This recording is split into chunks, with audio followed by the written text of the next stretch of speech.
नमस्कार दोस्तों। आज की कहानी एक हॉरर मिस्टीरियस स्टोरी है। काली साड़ी पहने एक महिला के सामने ढेर सारा तंत्र मंत्र का सामान रखा हुआ था। अपने हाथ में खोपड़ी को लिए हुए कुछ मंत्रों को बुदबुदा रही थी। कुछ देर बाद अपने बालों को खोल के अपने सिर को गोल गोल घुमाने लगती है। घर में लगे हुए सभी बल्ब कभी जल रहे थे, कभी बुझ रहे थे।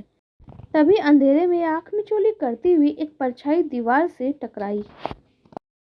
वो महिला बोलती है, तो तुम यहाँ आ ही गए।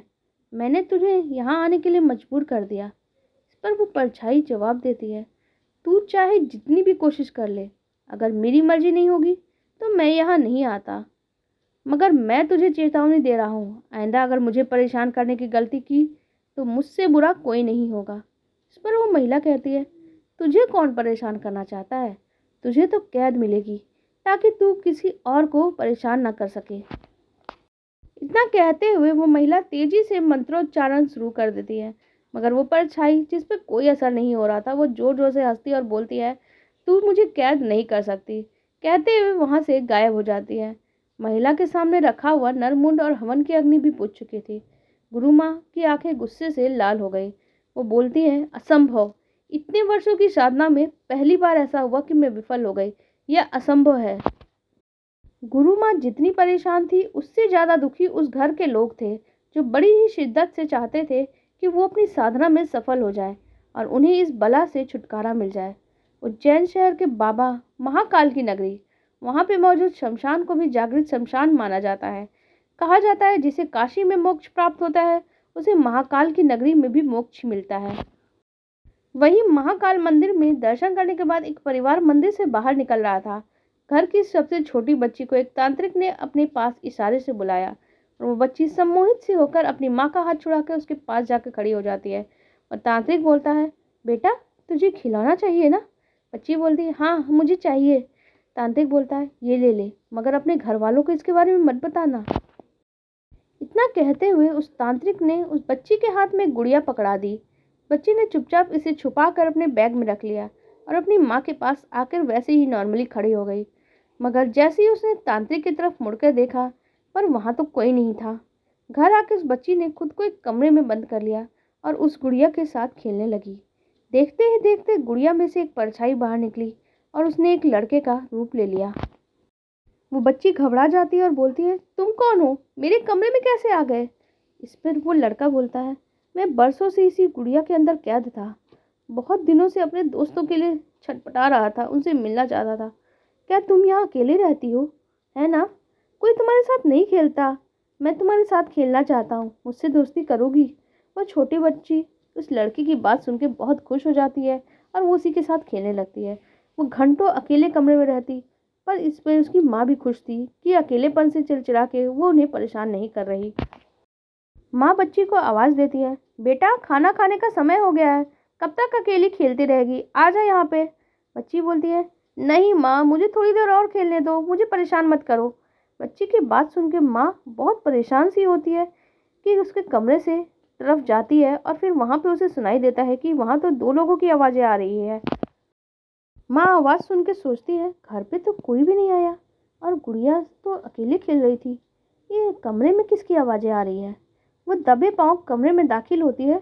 वहां उसे कुछ नजर नहीं आता। हाँ, टीवी जरूर चल रहा था, मगर अपने दोस्त के अचानक से चले जाने से वो बच्ची माँ पे ही नाराज होती है और बोलती है, मम्मी मैंने आपको मना किया था ना कि मेरे कमरे में मत आना, फिर आप क्यों आई? जाइए, मुझे आपसे बात नहीं करनी है और ना ही खाना खाना है। लेकिन इतना ही बोलते ही बच्चे का पूरा चेहरा सफेद हो जाता है और आंखें बिल्कुल लाल। वो इतनी आसानी से मम्मी को कमरे से बाहर धकेल के कर देती है, मानो जैसे उस बच्ची में उसकी माँ से भी बहुत ज्यादा ताकत हो। उसकी माँ हैरान हो जाती है, उन्हें कुछ भी समझ में नहीं आ रहा था ये क्या हुआ, अब वो क्या करे। वो अपने पति के आने का इंतजार करने लगती हैं, मगर ऐसे लग रहा था कि आज उनका इंतजार कुछ ज्यादा ही लंबा हो गया। रात के 1 बज गए, लेकिन अभी तक वो नहीं आए। अपने पति को फोन करती हुई शिल्पी यानी उस बच्ची की माँ कहती है, मोहन कहाँ हो तुम? आज मुझे तुम्हारी बहुत ज्यादा जरूरत है और अभी तक तुम नहीं आए। 2-3 बार से मोहन को फोन लगा रही थी, पर फोन नॉट रीचेबल आ रहा था। उसने ऑफिस में फोन किया तो वहां से पता चला कि मोहन तो ऑफिस से बहुत देर पहले ही निकल चुका है। शिल्पी परेशान हो जाती है, एक तरफ गुड़िया और दूसरी तरफ ये मोहन। मुझे अब कुछ समझ में नहीं आ रहा है, एक बार और जाके कमरे में देखती हूँ। और जैसे ही शिल्पी अपनी बच्ची गुड़िया के कमरे की तरफ बढ़ने लगती है तो कमरे की दीवारें जैसे हिल रही हो और दीवारों में दरारें आ गईं और उन दरारों से भी खून बहने लगा। ये सब देखकर वो बहुत ज़्यादा डर गई, जैसे उनके पाँव जम गए हों। एक ही जगह पे वो खड़ी रह गई। पर अभी शिल्पी को अपनी बेटी की बहुत चिंता हो रही थी। वो धीरे धीरे कोशिश करके कमरे की तरफ बढ़ने लगी और बेटी को आवाज़ देते हुए बोलती है, गुड़िया कहाँ हो बेटा, मेरे सामने आओ बेटा। बच्ची बोलती है, मम्मी मम्मी मैं यहाँ हूँ, देखो मुझे। शिल्पी उस आवाज़ की तरफ देखती है, लेकिन डर के मारे तो उसकी सांसें ही अटक जाती है। उसकी छोटी सी बच्ची रेलिंग से उल्टा लटकी हुई थी। उसका पूरा चेहरा बालों से ढका हुआ था। शिल्पी इससे पहले कुछ समझ पाती तभी दरवाजे की घंटी बजी तो वो भाग के दरवाजे की तरफ पहुंची। सामने उसके पति मोहन खड़े थे। शिल्पी बोलती है, मोहन कहाँ थे तुम? आज तुम्हें आने में कितनी देर हो गई? तुम्हारा फ़ोन भी नहीं लग रहा था। अरे मुझे घर में तो आने दो, सब बताता हूँ, फिर इतनी घबराई हुई क्यों हो? मोहन को अपने सामने खड़ा देख शिल्पी का सब्र जवाब दे गया और उसकी आंखों से आंसू बहने लगे। शिल्पी बहुत बुरी तरह से घबराई हुई थी। उसने एक ही सांस में सारी कहानी एक ही बार में मोहन को बता दी। मोहन ने कहा, क्या बकवास कर रही हो तुम? हमारी गुड़िया के साथ ऐसा कुछ नहीं हो सकता। वो कहते हुए गुड़िया के कमरे की तरफ भाग के गया तो गुड़िया दीवार की तरफ उल्टा घूम के मुंह छुपा के खड़ी थी। लेकिन धीरे धीरे उसकी तरफ बढ़ते हुए जैसे ही मोहन ने उसके कंधे पे हाथ रखा, उसने अपनी गर्दन घुमा दी, पर शरीर उसका उसी तरफ था और उसका चेहरा खून से सना हुआ था। मोहन ये देख के बहुत डर गया, लेकिन उससे भी ज़्यादा डरावना ये था कि उसने घर के पालतू तोते को कच्चा चबा लिया था। बच्ची बोलती है, पापा पापा आप आ गए, और कहते हुए जोर जोर से हंसने लगती है। मोहन डर से शिल्पी के साथ उस कमरे से बाहर भाग जाता है और कमरे को बाहर से ही लॉक कर देता है। दोनों हॉल में आ जाते हैं। मोहन कहता है, शिल्पी जो हमने कुछ देखा वो सच है या सपना? मुझे सच इस पे यकीन नहीं हो रहा।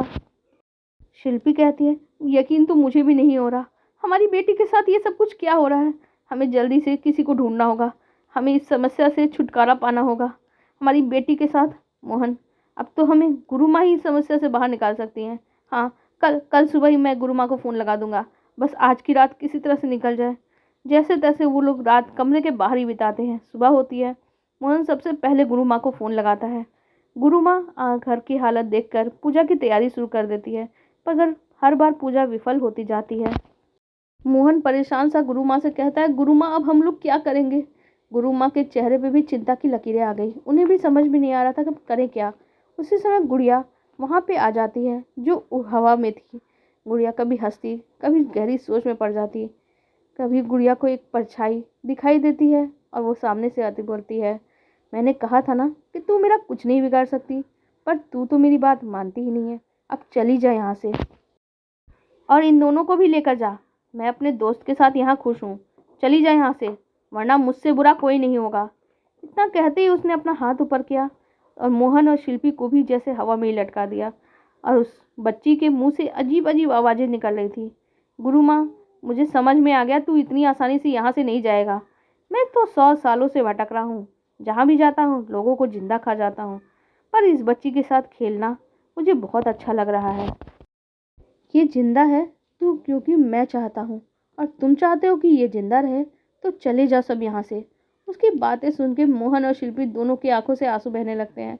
मोहन कहता है, गुरु माँ कुछ कीजिए। गुरु माँ उस बच्ची के बालों को बहुत मुश्किल से काटती है और वो जो खिलौना गुरु माँ के हाथ में था उसके शरीर पे बांध देती है बालों को, और कुछ मंत्रों का उच्चारण करते हुए उस गुड़िया के ऊपर जो खिलौना था उसके ऊपर नींबू का रस और सिंदूर डालती है। फिर उसे जलाने लगती है। वो खिलौना जो तांत्रिक ने उस बच्ची को दिया था। परछाई बोलती है, उसे मत जलाओ, वो मेरा ठिकाना है। कहते हुए गुस्से में वो अपना हाथ नीचे पटकता है, पर हवा में लटके हुए मोहन और शिल्पी दोनों नीचे पटका जाते हैं। परछाई पूरे घर के सामानों को उठा पटक कर दे रही थी। जैसे जैसे वो जल रहा था सामान खिलौना, उस बच्ची के शरीर में भी कष्ट हो रहा था। वह बच्ची भी जोर जोर से चिल्ला रही थी। लेकिन तभी थोड़ी दूर में वो परछाई जो अभी पूरे घर में तांडव दिखा रही थी वो एक काले धुएं में बदल गई। गुरु माँ ने उस धुएं को एक मटके के अंदर भर दिया और फिर उसे लाल कपड़े से बांध दिया। गुरु माँ कहती हैं, बरसों से भटकती हुई इस आत्मा की मुक्ति के लिए ईश्वर ने हम लोगों को जरिया बनाया है। मुश्किलों से मैंने इसे मटके के अंदर कैद किया है। मैं तुरंत ही बनारस जाती हूँ और इसकी मुक्ति के लिए पूजा करती हूँ। गुरु माँ के कहने से मोहन, शिल्पी और उनकी बिटिया तीनों मटकी को लेकर बनारस पहुँचते हैं। वहाँ पे जाके उन्होंने मटकी का अंतिम संस्कार किया और श्राद्ध कर्म भी किया, ब्राह्मण भोजन कराया और उसकी मुक्ति के लिए प्रार्थना करी। गुरु माँ शिल्पी और मोहन से कहती है, किसी अपने का पिंडदान और मुक्ति की प्रार्थना से जो पुण्य मिलता है, उससे कहीं ज़्यादा किसी अनजान की मुक्ति की प्रार्थना और पिंडदान से मिलता है पुण्य। ईश्वर तुम लोगों के साथ हमेशा है, वो तुम्हें सुरक्षित रखेंगे। सबका कल्याण हो, कल्याण हो, कल्याण हो। ऐसा ही कह के गुरु माँ शांति की प्रार्थना करती हैं। दोस्तों, आपको ये कहानी कैसी लगी कमेंट सेक्शन में हमें ज़रूर बताइएगा। साथ ही वीडियो को लाइक कर दीजिएगा और हमारे चैनल को भी सब्सक्राइब कर लीजिएगा। धन्यवाद।